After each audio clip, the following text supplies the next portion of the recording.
Join Douglas Wilson, Dr. Joseph Boot, Brian Sauvé, Eric Kahn, and myself on March 1st, 2nd, and 3rd for our 2024 conference. It's called Blueprints for Christendom 2.0. Our early bird pricing ends on Thursday, August 31st. So go and visit rightresponseconference.com to register today. We hope to see you at the conference in March. Anything else you want to talk about with Aaron Renn and that particular article on fundamentalism, or do you want to go ahead and shift gears now and talk about controversy?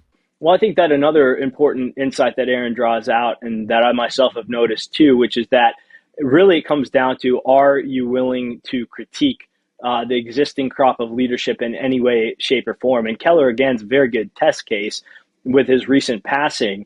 You know, you see that essentially the leaders of the young, restless, and resurgent movement are completely opposed to anybody who would question Keller's legacy, provide any critiques of it, you know, say that maybe he did some things, good things, but not other things.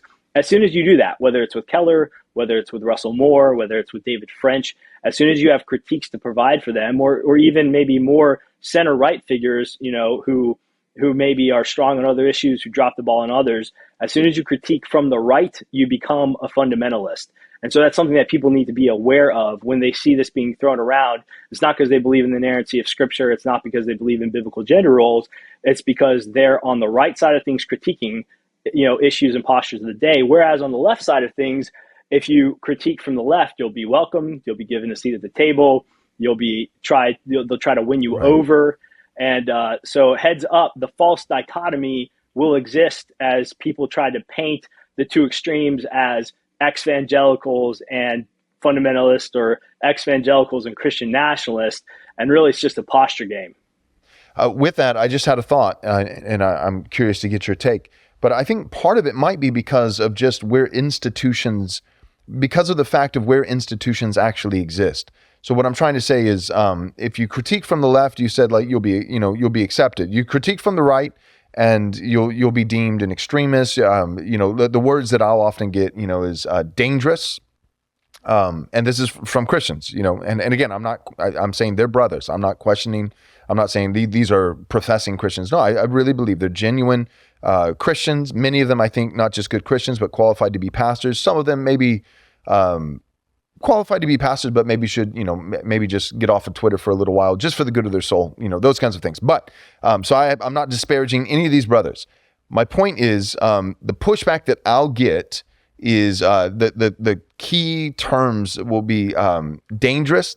So they won't say he's a heretic or he's a wolf. It'll be like wolf-like or dangerous or scary. Scary. Here it is. I'm concerned. Right? I'm concerned. Right, exactly. And so I call them the concerned bros, because you and I would get labeled as Theo bros. And I thought, you know what? Okay, Theo bro, fine. I could, just like Christian nationalism, I can work with it. I don't appreciate it. I know it's a pejorative. You're making fun of me, but Theo bro, yeah, there are Theo bros out there, and I'm happy to be one of them. And there are some that, okay, man, rein it in, let's, and maybe try to talk to them offline or something like that. Hey, I don't think I think that's too far or whatever. So I'm not saying that, everybody in that camp is perfect by any stretch of the imagination. But again, I'm not going to disparage them. That doesn't mean I'm not going to correct them. That doesn't mean I'm not going to hold them accountable, but I'm not going to publicly embarrass and publicly disparage those kind of things with the Theo bros. That said, if there is such a thing as Theo bros, there is very much such a thing as concerned bros. I'm concerned, very serious, very somber, very concerned. They're very concerned about you, William. They're very concerned about me. They're very concerned, and so the concerned bros are a thing. And so my point is, the concerned bros, if I say something, that back to that fundamentalist kind of thing, like I'm critiquing from the right, like some of the main things that I get in trouble for is I will critique pietism, nihilism, and Gnosticism. Now, I always say this, I'm always careful, in the sense that, that I'm not saying Gnosticism, capital G, to the T, Gnosticism proper, which would be a heresy, but Gnosticistic, Gnosticism leaning, a bent, an element, a degree of Gnosticism. Same with not pietism, capital P, but pietist leaning, those kind of, and then nihilism, not nihilism to the T, not all the way, not capital N nihilism proper, but saying, no, I think there is a little bit of fatalism, nihilism here, the sense of we can't win, we're destined to lose, that kind of stuff. So my point is, when I make those kind of critiques, and those are probably usually my three big critiques, and it comes in the form of my post-millennial eschatology, or it'll come in the form of Christian nationalism, or it'll come in the form whatever. But when I make those critiques to the right, and me being, in this instance, in a lot of instances, I'm right there with them. But in these instances, I'm about an inch further to the right than they are. Not a mile, but a little bit further to the right than they are. But it's still worth critiquing. It's still worth noting. When I do that, I get the response of, oh, yeah, I'm concerned, or dangerous, or wolf-like, or whatever it might be. All that being said, back to the institutions, the reason why I think there's so much acceptance when there's a critique to the left is because if you critique, for instance, just using somebody, not just a Tim Keller or something like that, let's use John MacArthur. And the reason why I want to use John MacArthur is because John MacArthur's great. So hear me. I'm starting with that. He's great. I appreciate him. I respect him. John MacArthur has learned and forgotten more things about the Lord than I've ever known. And so, John MacArthur is wonderful. I do have some areas where I disagree, dispensationalism, premillennialism, those kinds of things.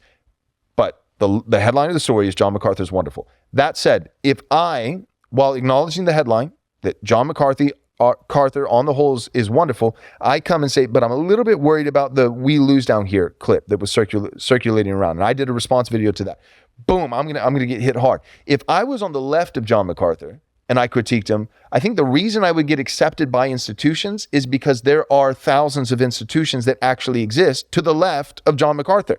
One of the reasons you don't get accepted you don't get institutional acceptance when you critique from the right is because I think, William, part of the problem is there are no institutions to the right of John MacArthur. That's as far as the institutions go. And I think part of the difficulty that you and I and some other young guys, as we're trying to move the ball forward and we're trying to kind of get out of boomer theology and get, the post-war mentality and get back to, John Gill and get back to like some old Baptist and some old Presbyterians and some old theology and some old political theology and these kinds of things is there are no institutions like that currently in existence that I know of.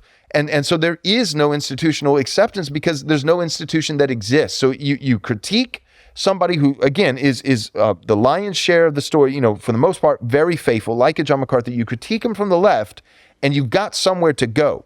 You critique him from the right, and you can move to, Moscow, Idaho, and other than that, that's it. That's the only institution I can even think of. And the point is, that's what we're trying to rectify. We're trying to say John MacArthur is awesome, but I think there are some other things where we can improve, not to his left, but to his right.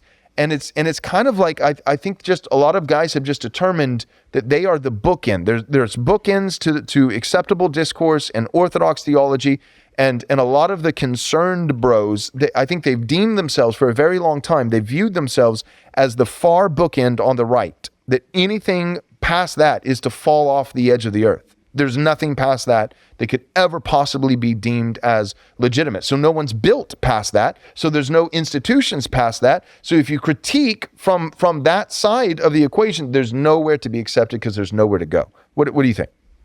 Yeah, I think that's a pretty good analysis overall. I'm not one usually to ever say, the right and left paradigm that shouldn't be applied. But I'd say one way I'd sort of tweak that a little bit in this conversation is not so much necessarily right as we think like political right and left, but further. What I was picturing in my mind was just sort of, like ground has been plowed, advancement has gone forward. We're so thankful for people like John MacArthur and Grace to You and Phil Johnson. Right. We're so thankful for G3 and the way that these men have held the line and pushed things forward for Apologia Ministries and James White. And then, we're living in a day and age where there are some, I think, very important and thoughtful voices actually trying to actually draw from the past to equip Christians in the modern era to go forward even further still in the application, particularly of what we could call practical theology and political theology.